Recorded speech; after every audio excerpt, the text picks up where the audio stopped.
After 2K dropped today's gameplay blog, Mike Wang was free to speak about gameplay once again, answering the community on Twitter. It's your boy Shake. Welcome to some more NBA 2K22 news.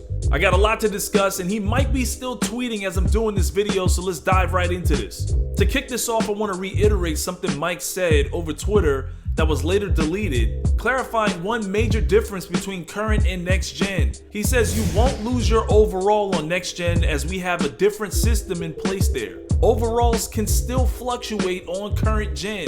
So the fluctuating overall system that came out in 2K20 still exists in 2K22 on current gen. I just want to make that clear since there seems to be a lot of similarities between the two games, but that is one major difference. There were quite a few badges that have been removed from 2K22. Mike is going to touch on those, but Stage God asked the question, if Deep Threes is removed, what's going to replace it? Mike says Deep Threes was essentially split off into two separate skills. Off dribble equals chef, and catch and shoot equals limitless spot up. So if you want to hit some deep threes in 2K22, you might have to have that chef badge on. Chad Marr asked Mike, is there a cutoff height for certain dribble moves? And Mike says yes, there are height requirements as well as ball handle requirements for many dribble moves. All I want to know is, can a 6'8 or 6'10 player get the dribble requirements to do momentum dribbles or speed boosting? As long as it's not as fast and as quick as some of the smaller players, I don't really have a problem with that, because we all still want to make a LeBron James or Kevin Durant type build. In reference to contact dunks, Devin asked Mike, so can you still get contact dunks without holding the right stick down and having to time it? Or does it just add the ability to get them more often if you're skilled at it? And Mike says you can still get contact dunks without using the aggressive skill dunk feature, but they're a lot more rare. The skill dunk feature is new gen only, by the way. So you guys that are playing on current gen won't have this feature. That's another difference between current and next gen. But the aggressive skill dunk is something I'm looking forward to because it just sounds like it'll be more rewarding when you get posterizers. Derek Dalla asking about the hyperdrive badge says, does hyperdrive increase speed with ball, running with the ball, or is it only speed of dribbling moves? And Mike says it's just the right stick dribble moves. So I'm definitely equipping the hyperdrive badge. I want to make sure that my right stick dribble moves are as fast as possible for my point guards. Shalaman asked a question you guys might be wondering, will the shot meter have a boost or no? And Mike Wang says turning the shot meter off will still give you a boost, yes. So once again for another 2K, I'll be playing without the shot meter. Hopefully they bring back the green splash animation when you do get the green release. My man Quay asks, what other badges were removed? And here's the list. Mike says these badges are removed from 2K22. Heat Seeker, Highlight Film, Anti-Freeze, Deep Threes, Hot Shot, Ice in Veins, Tireless Shooter, Relay Passer, Clutch Defender, Heart Crusher, Hot Stopper, and Trapper. Now most of those I didn't use, but Deep Threes, I had that on all of my builds. And I do have a couple friends that's gonna be upset that Heart Crusher is not in the game anymore. I thought that was pretty fun to use on the park. Hey yo, King asks, for 2K22 will shot speed be changed based on where you're shooting from again? Cause I only know you guys did that to counter Zens, and also vibration Q is gone. Mike Wang says shot speed no longer varies based on distance, but it will vary based on other factors such as fatigue. Don't use a Zen. That sounded like a warning, but don't get it twisted. If you guys shoot a full court shot, don't expect it to be the same shot timing, shot release that you would be shooting if you were shooting, let's say, just outside the three-point line. Shout out to Power DF. Is there a height cutoff for jump shots? If so, what is the maximum height our player can be to obtain all jump shot bases? And Mike says there's still a height cutoff for some jumpers.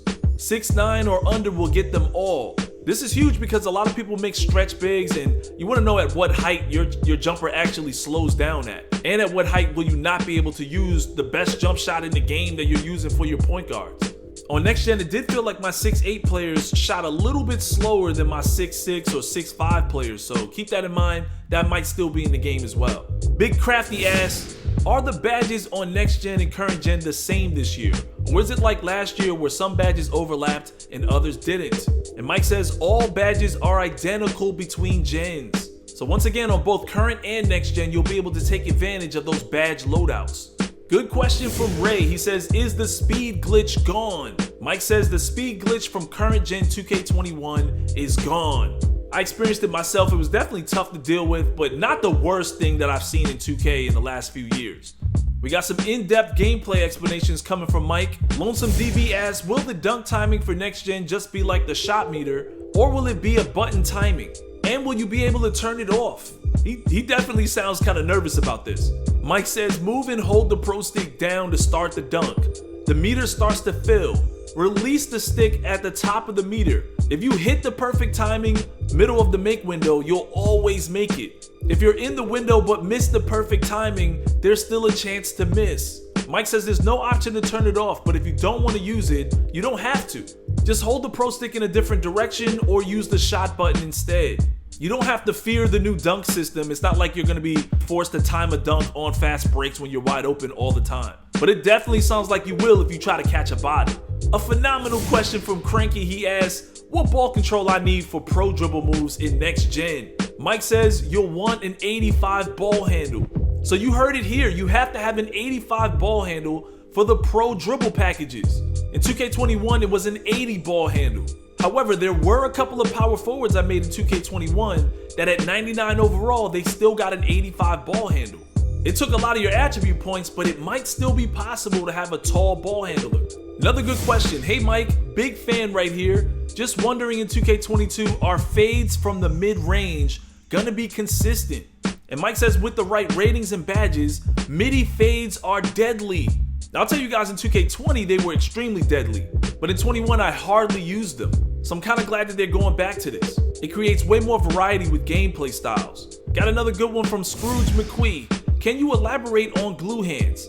How do you determine a difficult pass as opposed to a normal pass catch situation? Pass difficulty is determined by lane openness as well as how tightly covered the passer and or receiver are. Ratings play a big part also. With glue hands, those situations where you see leaning, fumble catches are minimized and let you branch out much quicker. I kind of explained that in the previous video. This is probably going to minimize those wild reception animations where you're stumbling out of bounds and you just want to catch it and go straight up for an easy layup. You're probably going to want that glue hands badge, especially when you have bigs getting rebounds and chucking full court passes down court. So if you get mad at the animations you're getting when you receive long passes, just know you need that badge to minimize that. Another good one from Air Samurai. Can you explain what signature size-ups are and how to activate them? It seems to be very different from years past. Mike says there are two main size-ups. Signature size-ups are what you get when you flick the right stick in any direction from a stand. They're like last year's basic size-up but have a signature look and feel. Signature combos are mini moves that play out by themselves when you hold sprint and flick the right stick up. I don't see a really big difference in this year's dribbling system. However, they change the dribbles every single year, so I'm probably gonna notice it once I get my hands on the controls. Ethan Lambert says, will there still be shot contest percentages? And Mike says yes. So when you get that 100% smothered shot, remember to send that in to Shakedown for the top 10s. And finally, Chef Purdy says, did we fix the contest system this year? He could have read about this in the gameplay blog. Mike says, this was a primary focus for our team this year. I'll never say anything is perfect, but the new contest system is much more reliable and predictable. I just hope when I'm running at full speed to close out on a shooter, they don't slow me down and put a force field around that shooter so he can get his shot off. I know you guys know what I'm talking about. They even delay your jump to contest sometimes. So that was the latest information coming from lead gameplay director Mike Wang. It appears the major differences between current and next gen is the aggressive skill dunking system and the fact that you have to time alley-oops, as well as the fluctuating overall system still remaining on current gen. Otherwise, it seems like mostly everything else is pretty much the same. I'm going to continue to do my best to keep you guys as up to date as possible on all the news and information. Like and subscribe, click that bell to be notified for more news, and I'll see you guys in the next one.